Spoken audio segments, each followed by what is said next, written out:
오늘도 우리 예배 가운데 함께 하신 우리 주님을 찬양합니다. 그리고 또한 오늘 유튜브 예배로 우리 예배드리는 모든 성도님들께 하나님의 은혜와 평강이 함께 하시기를 기원드립니다.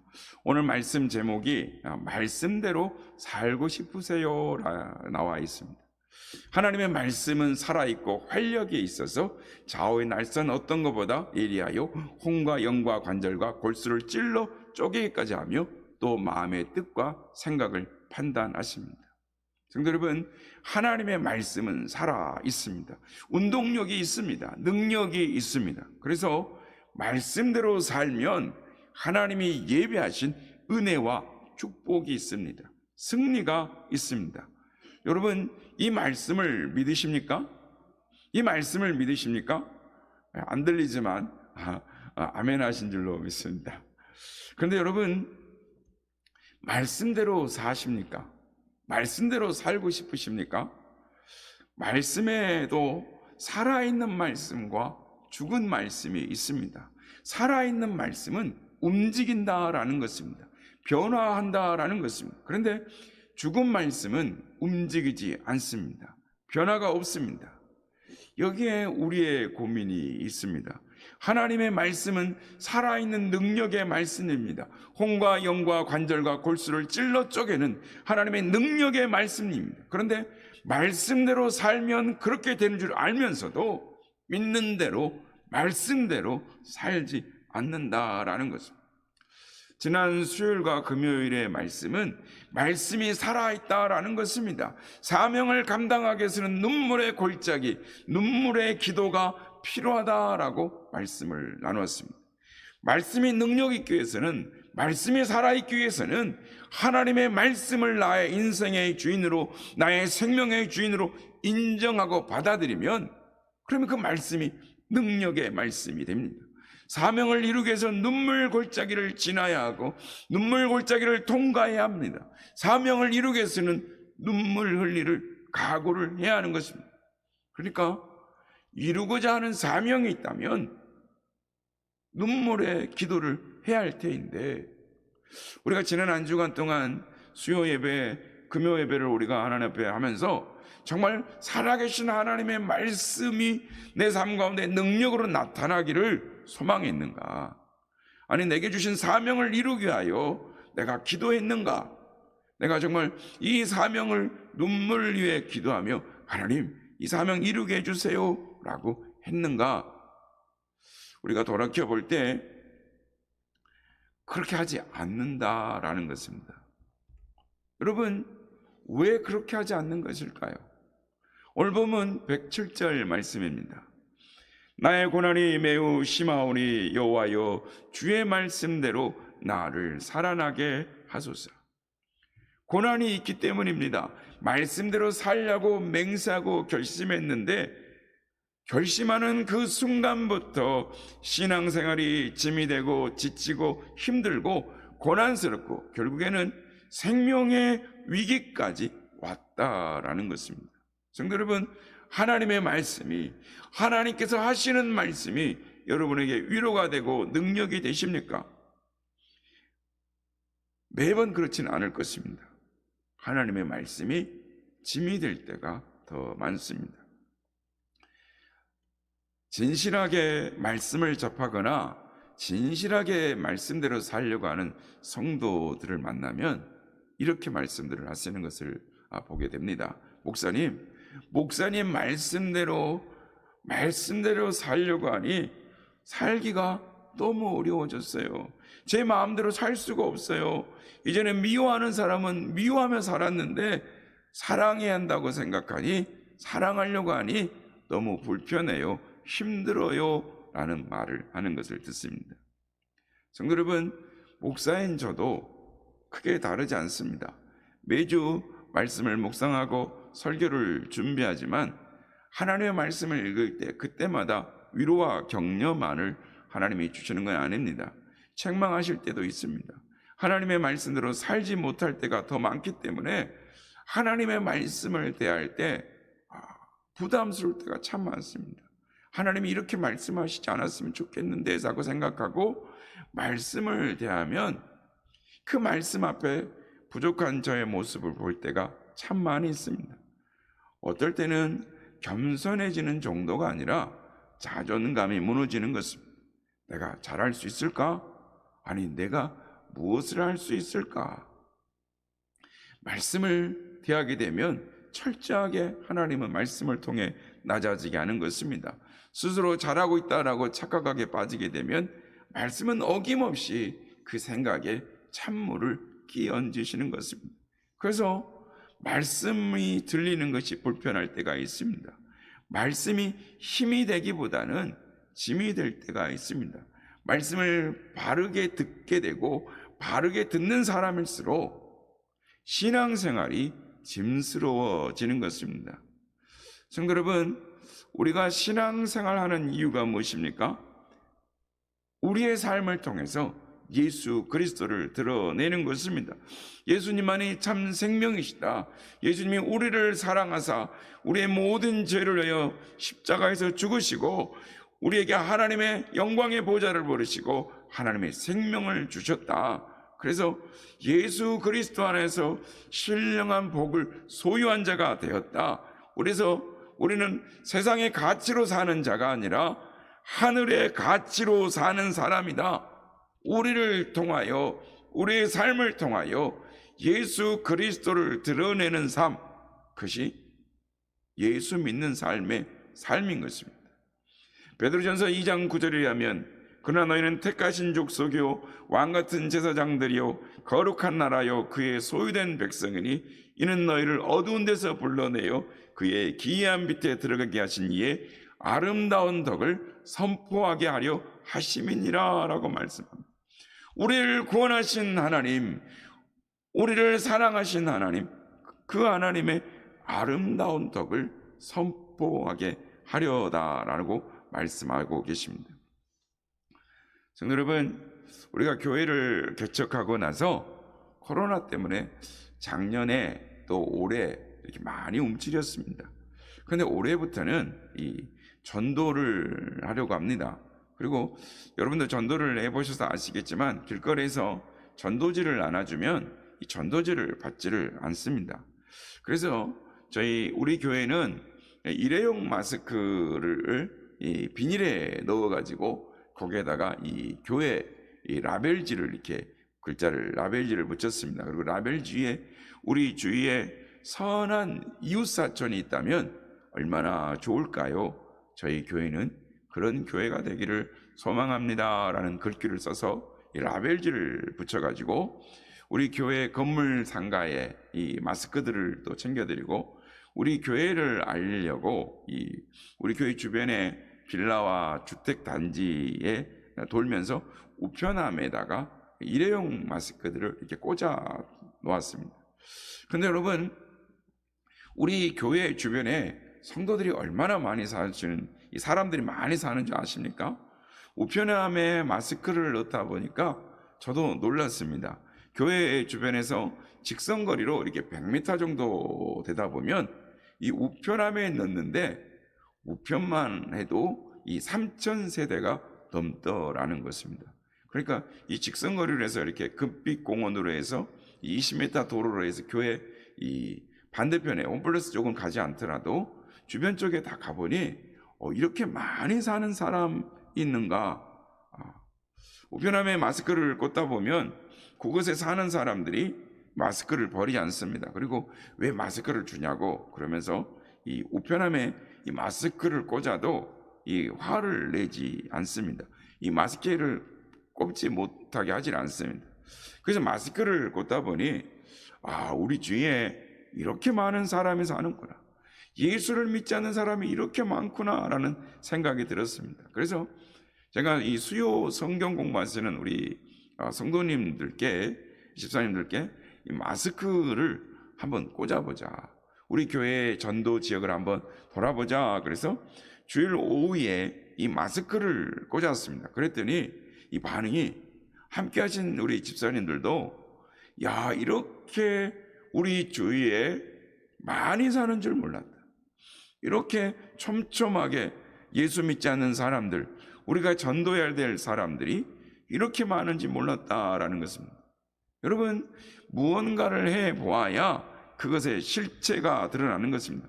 막연히 생각하는 것보다 내가 직접 해보면 너무나 다르고, 생각이 다르고, 기도하는 것도 다르고, 믿음의 생활도 다르게 되는 것입니다.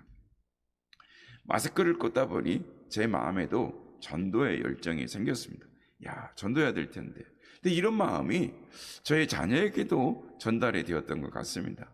제가 이 머리를 매일 깎는 미용실이 있는데, 미용실에 갔더니 미용실 사장님이, 아드님이 왔다 갔는데 우리 아빠가 목사님이에요, 이렇게 말을 했다라는 것입니다. 그래서 아마 제 아들도 이 전도를 아마 하고 싶었던 것 같습니다.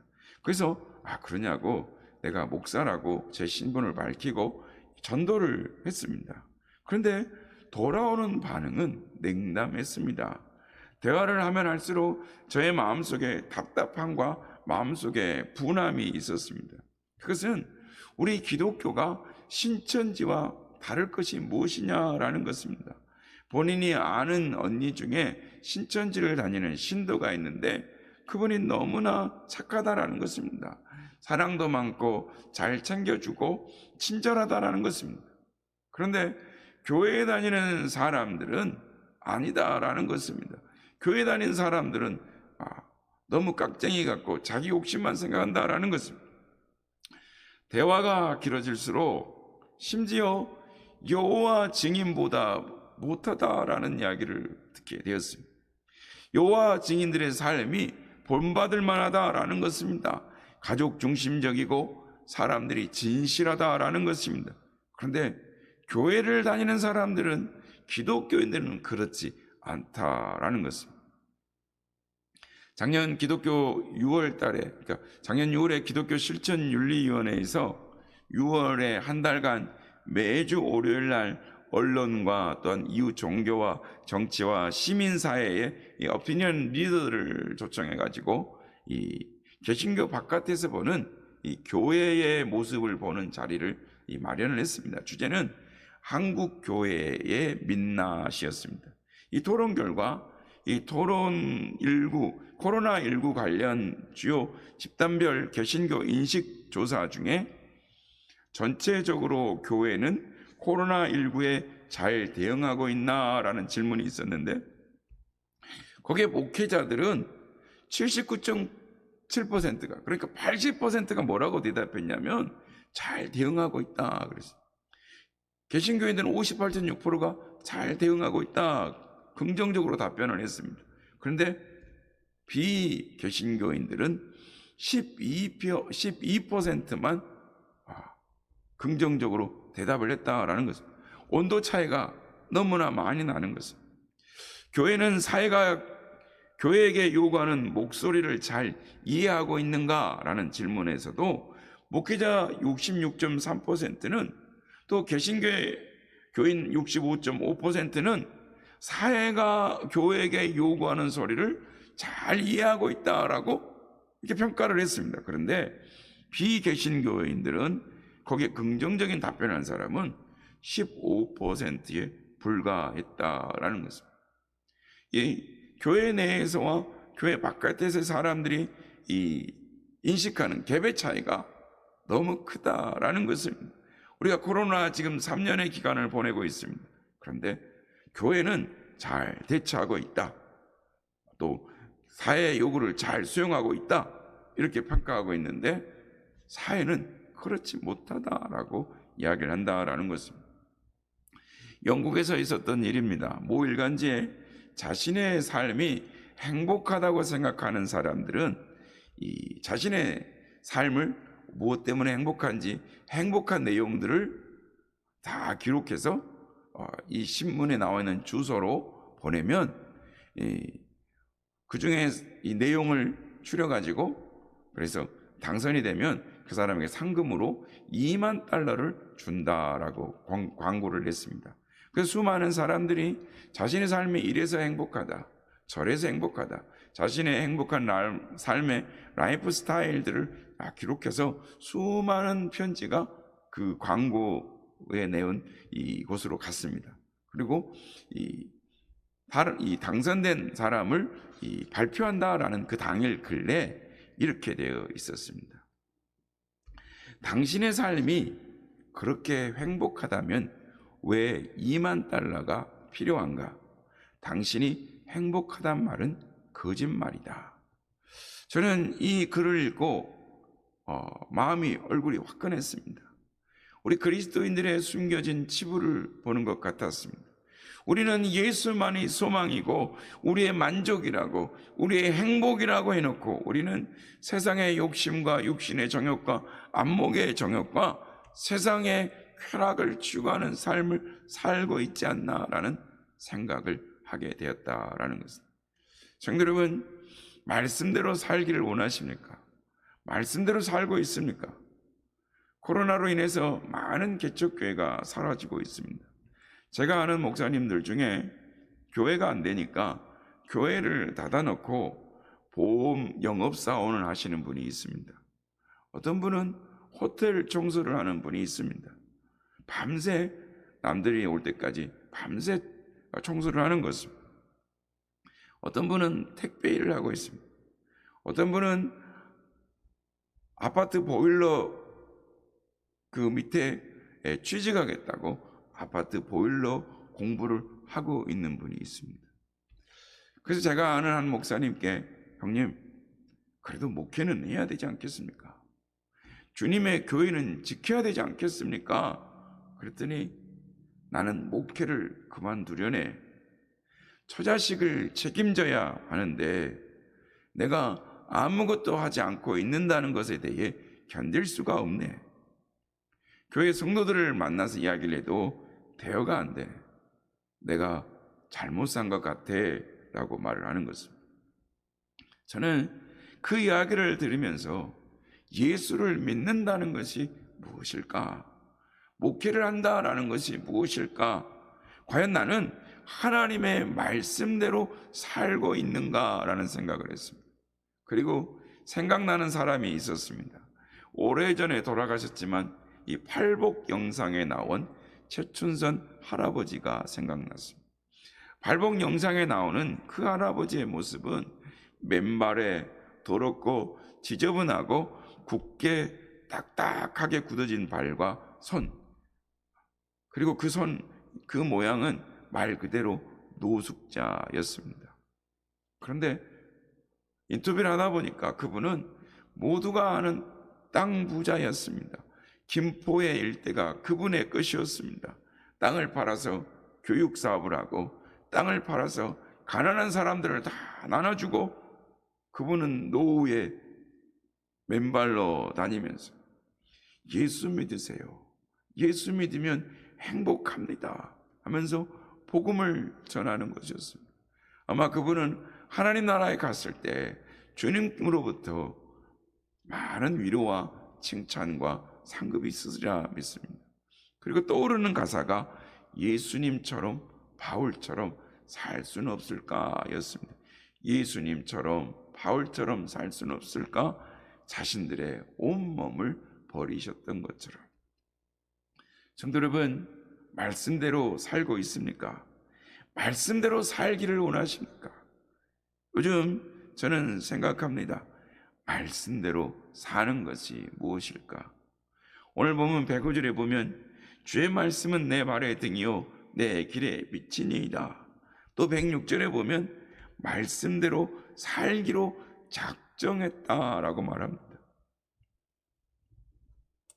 여러분, 신앙생활이 짐되어질 때가 있습니까? 어떤 때 짐스러우십니까?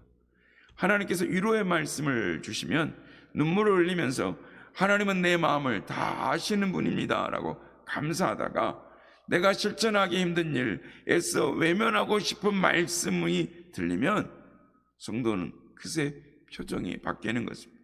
좀 더 실천하기 가벼운 내용으로 협상하기 시작하는 것입니다. 그러나 여러분, 명심해야 할 것은 하나님이 주시는 짐은 협상거리가 아니다라는 것입니다.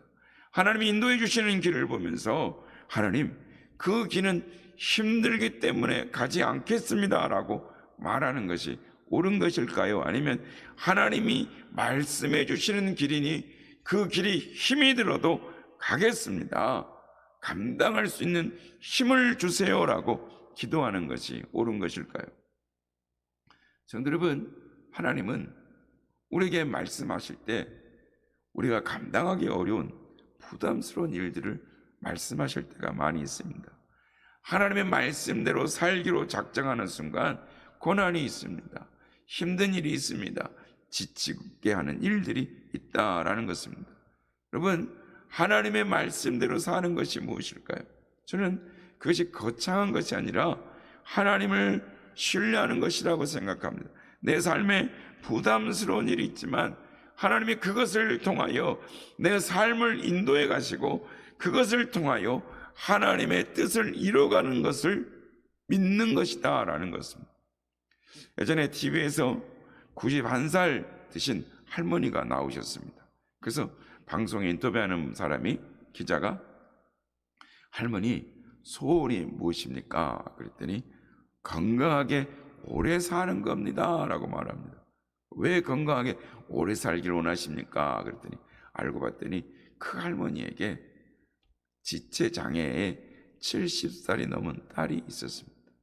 평생 동안 이 지적장애의 딸을 씻기고 입히고 그 딸을 돌보느라고 이 할머니는 91살이 될 때까지 건강하게 살아야 된다라고 했던 것입니다.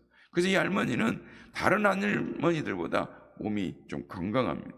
건강에 신경을 많이 씁니다. 사랑하는 딸, 그 딸이 그 할머니의 인생 가운데는 참 부담스러운 일이었을 것입니다. 그러나 그 딸로 인하여 그 할머니의 삶이 유지되어지고 그 할머니의 삶이 건강하게 되는 하나의 삶의 기회라, 삶의 사건이다라는 것입니다. 물론 우리가 이런 삶을 바라지 않을 것입니다. 누가 이렇게 고단한 삶을 원하겠습니까? 그러나 하나님께서 우리에게 주시는 삶 가운데 우리의 삶을 부담스럽게 하고 우리를 힘들게 하는 일들이 우리의 삶을 지켜주고 우리의 삶을 이 자리에 인도하는 그런 하나님의 부담되는 그 말씀으로 우리 가운데 온다라는 것입니다. 여러분, 말씀대로 사는 것, 말씀대로 살려고 할 때 여러분에게 부담되는 것이 무엇입니까? 요즘 그리스도인들이 특징이 무엇이냐면 나홀로 신앙입니다. 나의 삶을 나누지 않습니다. 교제하려고 하지 않습니다. 그래서 그냥 나 혼자 만족하는 것입니다. 예를 들면 교회에서 성경책 읽기를 하면 같이 함께 동참하는 것이 아니라 나 혼자 하는 것입니다. 말씀과 기도의 제목을 서로 나누면서 여기서 은혜를 받았습니다 라고 말하기보다는 그냥 나 홀로 성경 읽기를 바라는 것입니다. 교회에서 어떤 행사를 합니다. 그러면 안 되는 이유부터 이야기를 하는 것입니다. 이런 사람들은 교회 안에서 이루어지는 교제를 짐처럼 생각하는 것입니다. 말씀을 듣고 예배하는 것은 좋습니다. 하지만 굳이 교회에서 사람들을 만나고 교제를 해야 할 필요가 있을까요? 이렇게 말하는 것입니다. 여러분, 하나님은 혼자 신앙생활하라고 우리를 부르지 않으셨습니다. 그런데 자기의 선택이 정당하다고 이야기합니다. 그리고 그런 신앙이 문제가 없다라고 생각합니다. 신앙의 짐을 지려고 하지 않습니다. 그런데 하나님은 지체들과 함께 신앙생활을 하라라고 말씀을 하십니다. 로마서 12장 15절 말씀입니다. 즐거워하는 자들과 함께 즐거워하고 우는 자들과 함께 울라. 그렇습니다. 함께 하라는 것입니다. 함께 서로를 위해서 기도해주고 서로를 돌보며 나보다 남을 낫게 여기며 또한 허물을 감싸고 또한 서로를 위하는 삶을 살아라는 것입니다. 그런데 오늘날 많은 사람들이 좀처럼 이렇게 하려고 하지 않습니다. 쉽고 가벼운 것, 내가 할 수 있는 것, 그것만 선택하려고 합니다. 위험은, 우리의 신앙생활의 위험은 거기에서 시작되는 것입니다. 조금만 유혹이 오고 시험이 와도 내 옆에서 붙들어주는 지체가 없으니 쉽게 무너져 버리고 마는 것입니다. 헌신도 사명도 그렇습니다. 하나님의 맡기신 일을 감당하면 됩니다. 그런데 꼭 이렇게 말합니다. 하나님도 안식일에는 쉬라고 하셨습니다. 예수님도 수고하고 무거운 짐을 가지고 와서 쉬라고 하셨습니다 라고 하면서 헌신의 짐을 지으려고 하지 않습니다. 월요일부터 금요일까지 계속 일합니다. 별 보고 출근했다가 별 보고 퇴근합니다. 주일에는 좀 쉬고 싶습니다. 주일까지 교회 와서 일해야 되나요? 요즘 교회는 너무 많은 일을 요구합니다. 요즘같이 힘든 시기에 그렇게 하면 아무도 교회에 나오지 않습니다. 이렇게 말을 하는 것입니다. 이렇게 말하시는 분들은 하나님이 주신 사명을 오해하고 있는 것입니다. 주신 이유를 오해하고 있는 것입니다. 하나님은 교회에 필요한 일들을 위해서 성도에게 사명을 주시는 것이 아니라 성도의 삶을 보호하기 위해서 성도에게 사명을 주시는 것입니다. 예를 들면 운전기사 신앙이 있습니다. 운전기사 신앙이 뭐냐면 예전에 교회들마다 운전기사들이 있었습니다. 운전해 주기 위해서 오는 분들이 있다라는 거죠. 몸이 불편한 부모님을 위해서 또 가정의 평화를 위해서 아내와 아이들을 교회에다 실어주는 일명 운전기사, 그런 분들이 신앙에 있어서 하나님의 은혜를 받습니다. 처음에 신앙에 있어서 온 것이 아닙니다. 그냥 사명감에 운전해서 태워다 주려고 예배드리러 옵니다. 그런데 이 운전기사 신앙도 주일을 지킨 시간이 1년, 2년이 쌓이면서 삶이 변하는 사람들이 많아지더라는 것입니다. 우리가 주일을 지키는 것이 아니라 주일이 우리를 지켜주는 것입니다. 우리가 사명을 감당하는 것이 아니라 사명이 우리를 하나님의 말씀대로 살아갈 수 있도록 우리를 지켜주고 인도한다라는 것입니다. 여러분, 운동을 할 때 제일 위험한 것이 독학입니다. 내 마음대로 한다가 독학입니다. 그러니 자세가 엉망입니다. 처음에는 내 마음대로 하는 것이 편합니다. 평소에 잘 쓰던 근육을 그대로 사용해서 하니 운동을 더 빨리 배우는 것 같습니다. 그러나 그 자세가 굳어지면 더 이상 성장하지 못하는 것입니다. 그 수준을 벗어나지 못하는 것입니다. 낯선 것을 선택하지 않으면 변화가 없습니다. 어느 집사님이 탁구 레슨을 받았습니다. 혼자 칠 때보다 모든 것이 힘이 듭니다. 레슨 선생님의 말씀대로 하느라고 서 있는 것도 힘듭니다. 엉거주춤하는 자세에 라켓을 휘두르는 자세, 어느 것 하나 편한 것이 없었습니다. 그런데 시간이 지나면서 실력이 늘기 시작했습니다. 잘못된 자세도 교정되었습니다.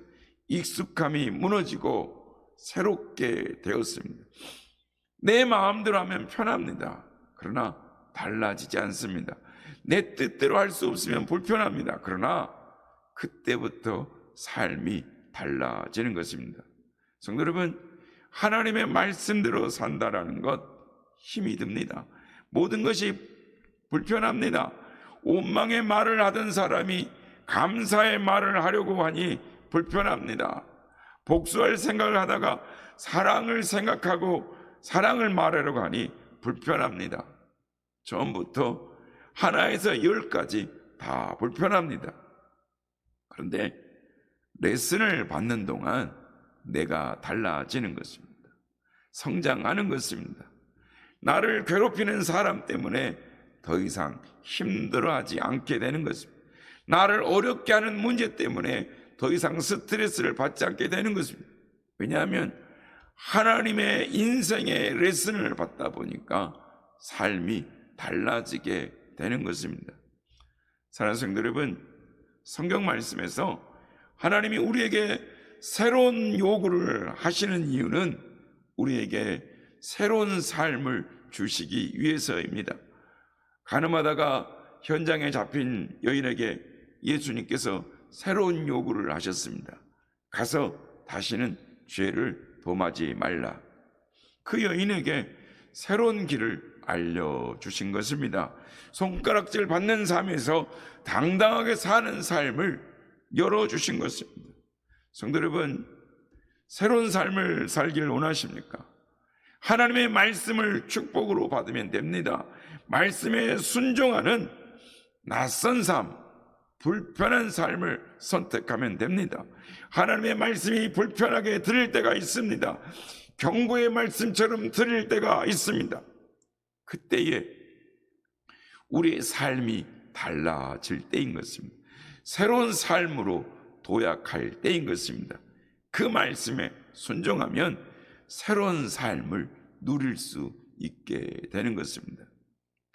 정호성 시인의 내 등에 짐이 없었다면 이라는 시가 있습니다.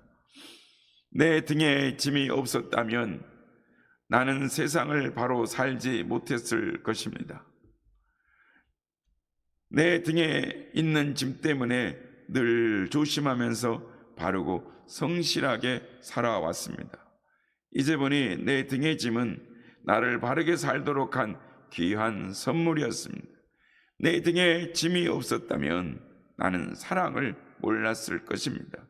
내 등에 있는 짐의 무게로 남의 고통을 느꼈고 이를 통해 사랑과 용서도 알았습니다. 이제 보니 내 등의 짐은 나에게 사랑을 가르쳐준 귀한 선물이었습니다. 사랑하는 성도 여러분, 우리에게 하나님의 말씀은 무거운 짐처럼 느껴질 때가 있습니다. 힘겨운 삶을 더 힘겹게 하는 짐처럼 다가올 때가 있습니다. 그러나 그 짐은 하나님의 심술이 아니라 하나님의 선물인 것입니다. 모진 풍파와 시험 속에서 우리를 지켜주시는 선물이고 우리의 삶을 변화시켜 주시는 하나님의 축복인 것입니다. 성도 여러분, 말씀대로 살길 원하십니까? 바라기는 힘이 들더라도 하나님의 말씀대로 살아 하나님이 예비하신 삶, 새로운 삶으로 나아가시는 우리 모두가 다 되시기를 예수님의 이름으로 축복합니다.